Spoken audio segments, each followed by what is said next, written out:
তার 2টি মোবাইলকে আমরা সিজ করে নিয়েছি। তাকে হল থেকে সাময়িক বহিষ্কার করছি। নিজের ঘর, নিজের রুম, নিজের বন্ধু, এই 3টি জায়গাকেই মানুষ সবচেয়ে নিরাপদ বলে মনে করে। কিন্তু সেই বন্ধুই যদি গোপনে আপনার ব্যক্তিগত ছবি অন্য কারো কাছে পাঠিয়ে দেন, তাহলে কি হবে? ঠিক এমনই এক ঘটনায় তীব্র চাঞ্চল্য সৃষ্টি হয়েছে ইসলামী বিশ্ববিদ্যালয়ের একটি আবাসিক হলে।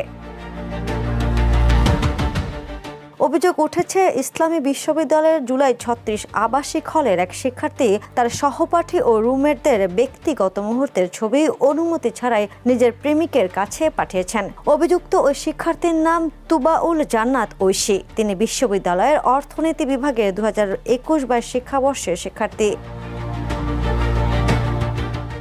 ভুক্তভোগী শিক্ষার্থীর অভিযোগ, দীর্ঘদিন ধরে কয়েকজন ছাত্রীর ব্যক্তিগত ছবি গোপনে যুক্তরাজ্য প্রবাসী আবিদ নামের এক ব্যক্তির কাছে পাঠানো হচ্ছিল। পরে অভিযুক্ত শিক্ষার্থীর সঙ্গে ওই ব্যক্তির সম্পর্কের অবনতি হলে ছবিগুলোর কিছু অংশ আবার হলের অন্য শিক্ষার্থীর কাছেও পৌঁছে যায়।